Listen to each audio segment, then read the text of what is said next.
Non-renewable energy versus renewable energy. Almost 90% of the energy we use to produce electricity comes from non-renewable energy sources, such as coal and natural gas.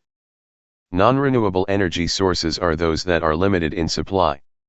The United States has large reserves of coal and natural gas, as much of the energy we use to light our homes and offices comes from our own mines and wells. This factor is crucial to the movement of the United States toward energy independence. However, non-renewable energy sources are not a long-term solution for the nation's energy needs. Moreover, the burning of fossil fuels, especially coal, produces carbon dioxide. Most scientists now recognize this gas as a major contributor to climate change. Renewable energy sources, such as water, solar energy, and wind, do not add to atmospheric warming, but today the United States uses these options only sparingly in power plants. Mountaintop removal coal mining. Mountaintop removal is a very efficient means of strip mining coal used primarily in Appalachia. Where coal is found deep in mountainous areas, the mountains are blasted away to get at the deposits underneath. The broken rock and dirt is carted away and dumped into nearby valleys.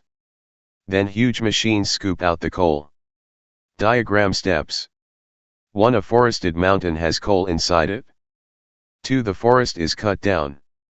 3. The mountain is blasted away, and the rock and dirt are pushed into a valley. 4. After coal is mined, topsoil covers the area.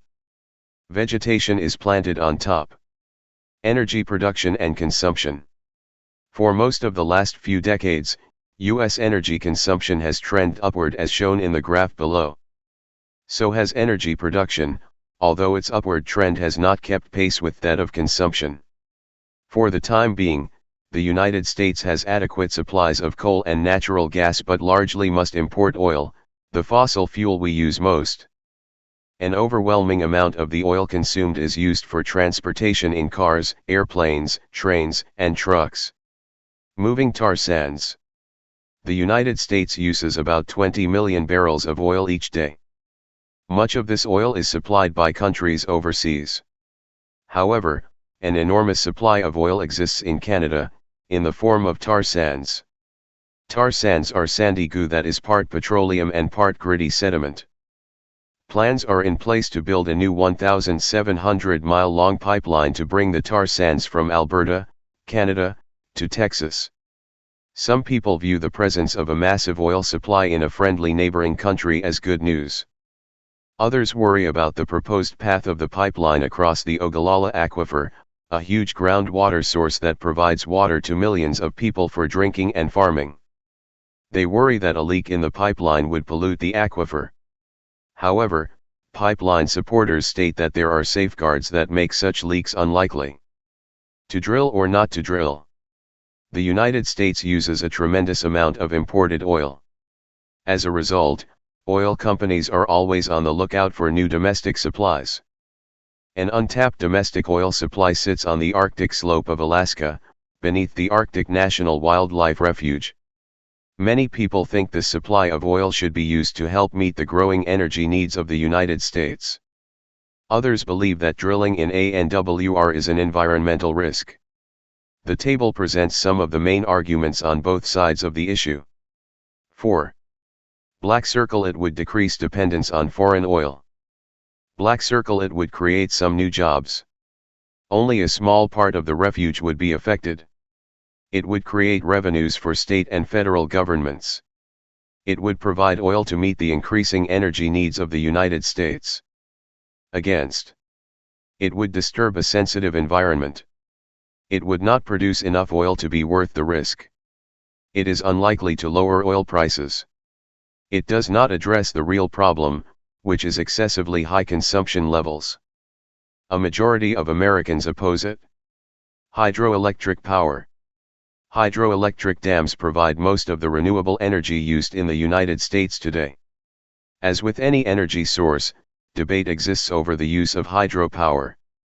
An advantage of hydropower is that it makes use of a free energy source, flowing water, to produce electricity. In addition, hydropower does not emit pollutants into air or water. However, Hydropower requires the construction of large dams that create huge reservoirs behind them. These reservoirs may submerge wide areas that were once farmland, forest, canyon land, or even small towns. The dams affect wildlife, too. On some rivers, they block salmon runs. They also change the environmental conditions of rivers downstream, creating a situation that in turn can negatively affect the aquatic ecosystems that depend on these rivers. Dwindling energy resources. Although some energy experts urge the United States to shift to renewable energy sources, such as wind and solar power, the United States remains one of the world's top 5 consumers of coal. The country has huge coal reserves, but a drawback of depending on non-renewable resources is that they are in limited supply and eventually will run out. According to some estimates, at the current consumption rates, U.S. coal could last another 112 years. That is a long time compared to expectations for world petroleum reserves, which could be used up in less than 50 years. Of course, these are just estimates. As countries with large populations, such as China and India, continue to develop and use more energy, reserves of fossil fuels could dwindle even faster. Water resources. The graphs below show the percentages of fresh water and salt water on Earth and the uses of fresh water. People use fresh water for certain household activities, such as drinking, cooking, and washing. However, most fresh water is used for irrigation. Irrigation is the practice of bringing water to a field through artificial means to grow crops in a place that is otherwise too dry for them. Much of the world's food is grown on irrigated land. Salt can be removed from ocean water through desalination to produce more fresh water. However, this process is expensive.